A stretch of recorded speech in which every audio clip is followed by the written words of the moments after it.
Welcome back to the Tennessee Frugal Craftsman. I would like to do a follow-up video, or part 2, on making tongue and groove lumber. Obviously the first video was just showing how to do the rough finish on it, in the sense of putting the groove in it, putting the V-grooves on the side, and putting the tongue in. So now I'd like to show you kind of the process of what I go through to actually get a finished product. One of the other things I do, I just remembered I didn't note this in my last video. If I did, apologize for the repeat.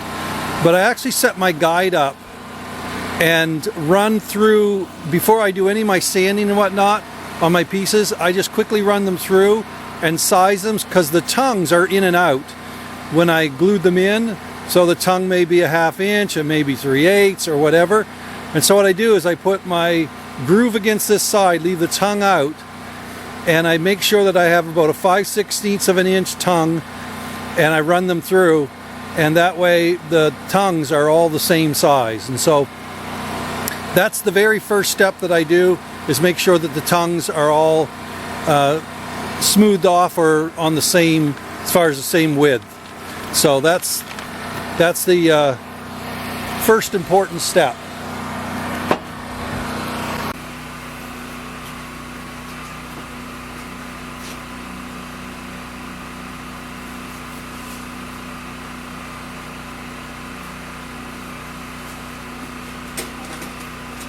Okay, the first thing I need to do is I need to take the tape off.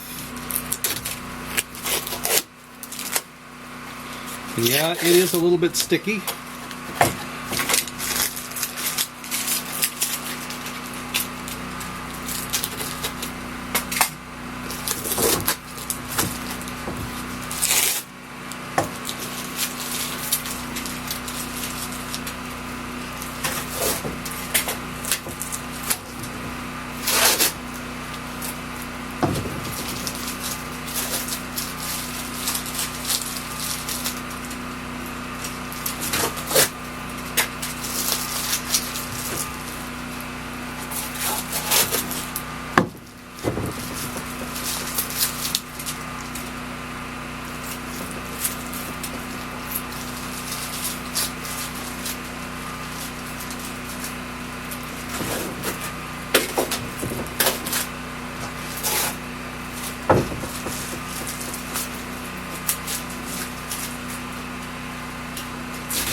Okay, now I don't know whether you can see that.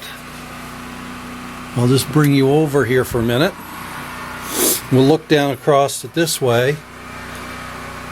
You can see a few places where there's residue left from the tape. A couple of you pointed that out in the video that I did the first time, commenting on that. But when I sand that, that's all going to come off. So the very first step that I'm going to take, again, I'm going slow here just to show you. I would normally go a little faster than this. But I just take a block and some 100 grit sandpaper. What I'm going to do is I'm going to ease the edge where the tongue is going to go in the groove. So I'm just rounding this off a bit.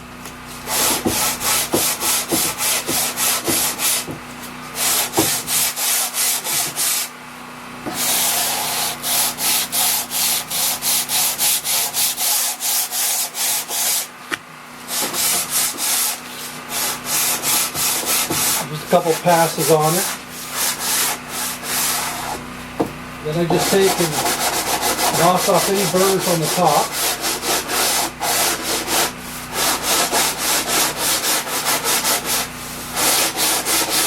Now some people may want to do this with a belt sander. The problem is, if you get to, these are so thin, these edges, that if you do it with a belt sander, if you're not careful, you could actually take away your true edge where the tongue and groove are going to match up. So I'm just knocking off with a block a little bit of that edge. Make sure there's no burrs there.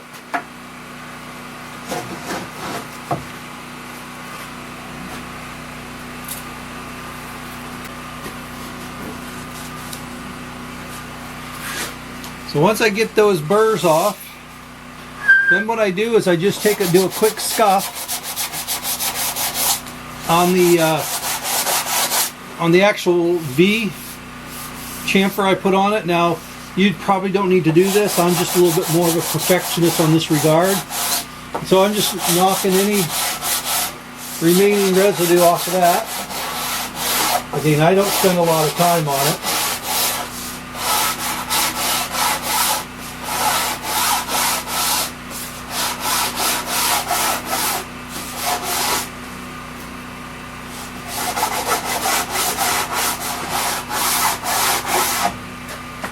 Once I've done that,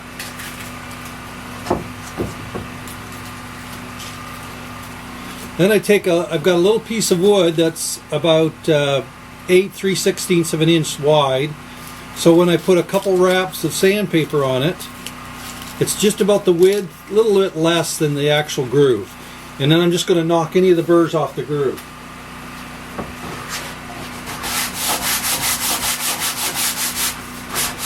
Again, I'm not spending a lot of time on this. I am slowing down for the purpose of the video. I would suggest you wear gloves just in case you pick up a splinter.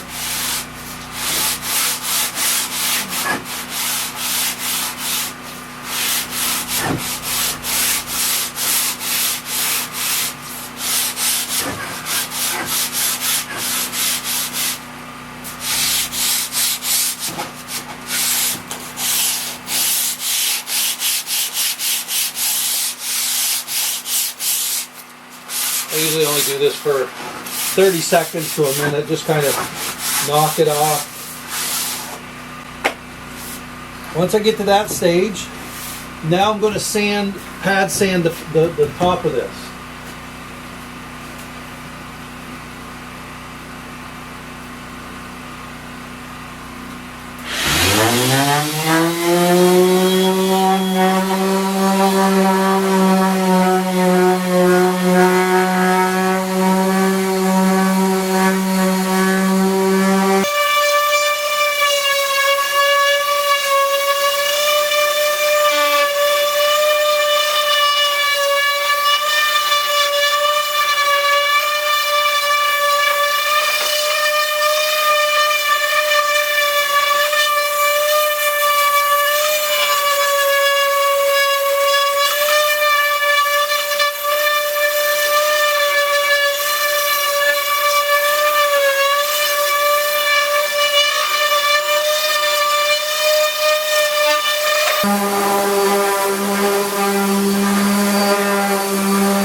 Okay, now I've got that surface complete. Now again, what I'm looking for is I'm taking off any of the tape residue, but I'm also taking off any of the imperfections that happened when I planed the lumber, if there's any bit of a chatter to it. So now I've got a pretty smooth piece. Now again, if you are going to stain something like this, you would probably want to spend a little bit more time on the sanding. I'm going to paint this, and so what I'm doing is I'm just looking at getting it ready for paint. So I'm just making sure there's not the chatter marks is what would show up more so, and of course any of that tape residue. I then take my block again, make sure I've got a nice straight edge, a good sharp edge on it.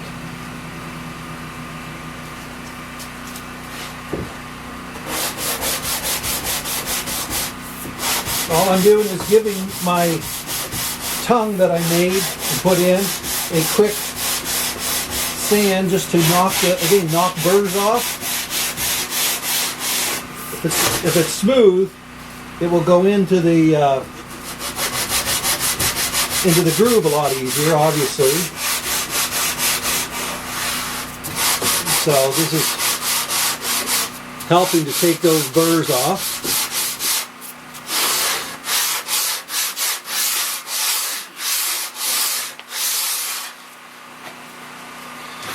Then what I do is I want to just round off this edge a bit. Now you could do this with a block plane.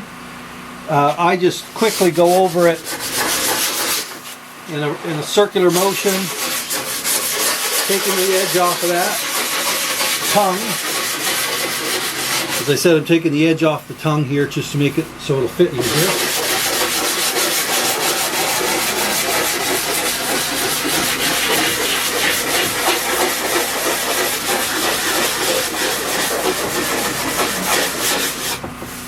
Once that's done, I come back down and do the V groove like I did on the other side.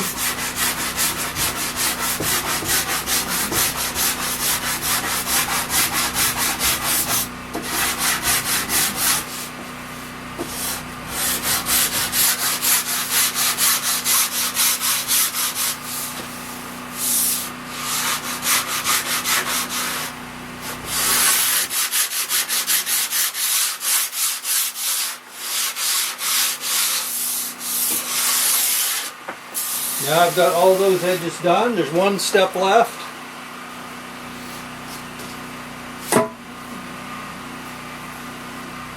I turn it over and I quickly do the back side of this.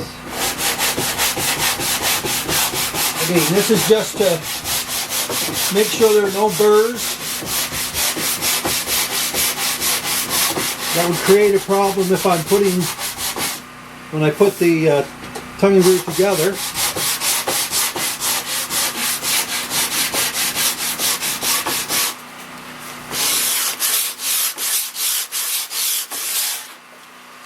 And then again I round off this edge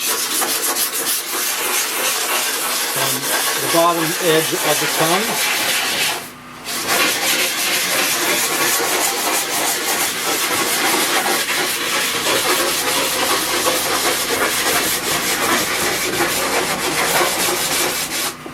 See, I don't spend a lot of time on that. Now my last step is to just check quality control.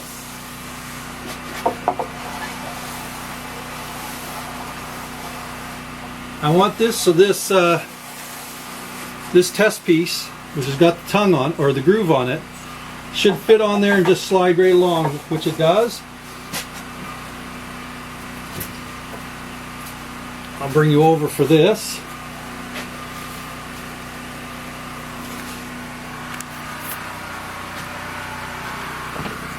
As you can see,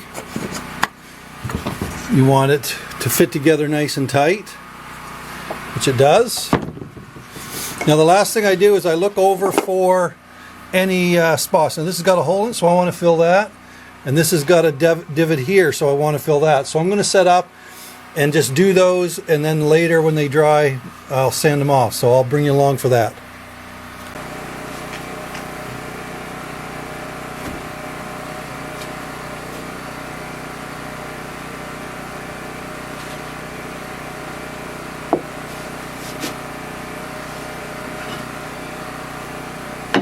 What I'm going to do, the best thing to do for, getting a little bit of dust to make filler, just take a little bit out of your pad sander basket, or in this case the container. I'm going to take just a little bit of my glue. I'm going to make up a paste. It doesn't take a lot. Mix it in with the glue.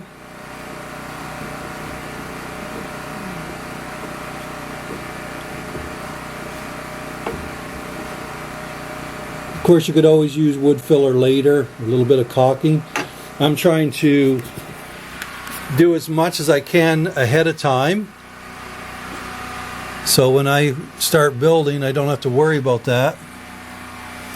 Alright, so what I'm going to do, sorry it's hard to do this with one hand, I'm going to put a little bit of that in there.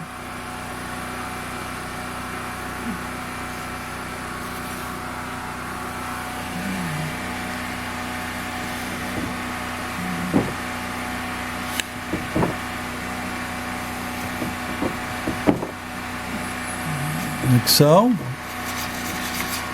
Leave a little excess so when it dries in.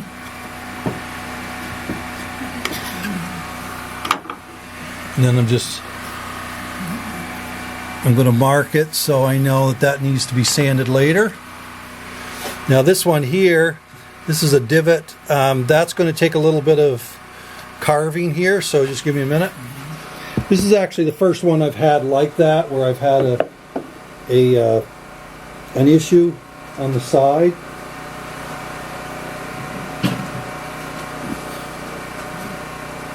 You have to be a woodworker too when you do this type of stuff.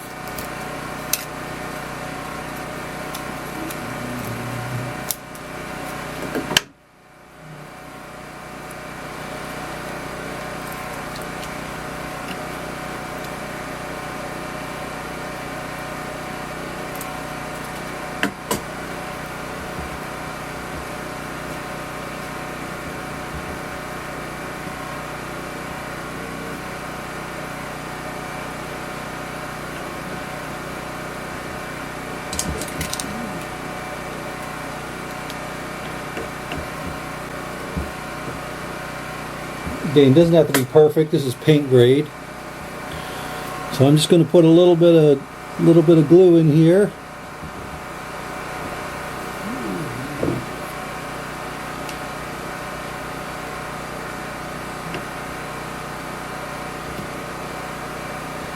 Stick that piece in.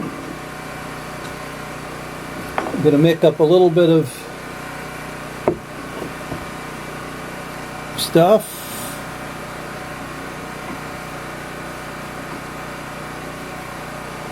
Sometimes I do it right on the board. You just have to be careful, especially if you're staining. That glue will stain your wood. But when you're painting, you don't have to be quite as careful. So all I'm doing is just filling this in a bit, so when later when it dries and I sand it, it'll be all ready to be smooth, ready for paint.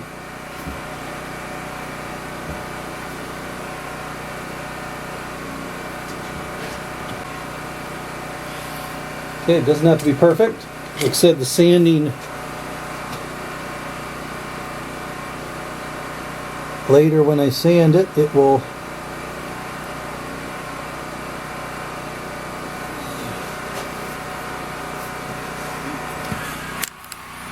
so there you can see I've got it all filled in.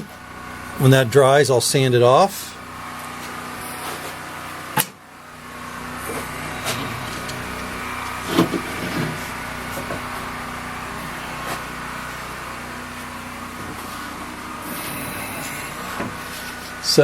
Setting over here out of the way so I know that these are the ones that need some work.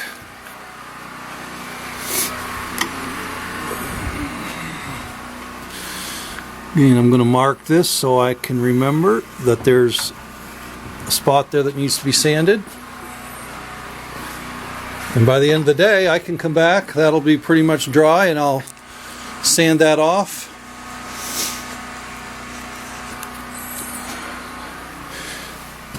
As I complete stacks of 5, I have to excuse the mess here.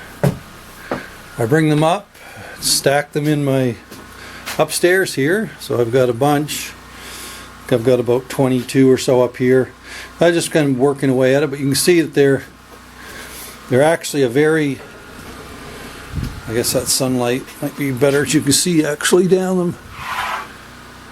You can see that they actually turn out very nice. They'll be great for paint.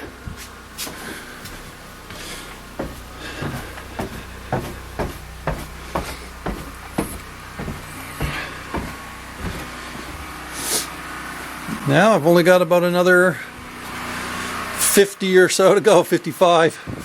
So obviously the time it took me to do that, I'm slowing down so you can see what I'm doing. It takes me about, if I have to fill holes, it takes an extra few minutes, but I can do 5 or 6 of these an hour. And like I said, on a rainy day or a cold day in the shed, this is a good way to work away at the house. So what I'm putting in is sweat labor.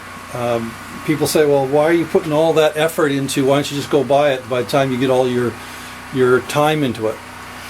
Well, to do that, to do this porch, all these pieces, you're probably looking at $400 or $500 easily in material just to go buy it. Then you don't know what the grade is. I've seen some of the stuff, the tongues are broken, the grooves are smashed in, so it's always hard to get really good quality stuff. Not to mention the amount of knots in it. This is hand selected, so I have very few knots in my material. And the other thing is, as I often say, you have to make the money, pay the taxes on it, and then you got to go buy your material, pay the taxes on that, plus your time going and getting and whatnot. And so for me, it's my material, sweat equity, the money is in my pocket as opposed to the government. So anyway, hopefully that will help you. You see kind of what the final product is, and the next thing will be when they go up, which is going to be a ways down the road. So appreciate you joining with me today. If you would, please like and subscribe, and as always, till next time. And one other thing, if this is your first time seeing this video, just go back and check the previous video. I'll put the link, or I'll put the episode number down in the bottom of the screen there. But the first part of this video, part 1, actually shows the whole process of routering everything out and putting the tongues in and whatnot. So you can check that out. A lot of people have.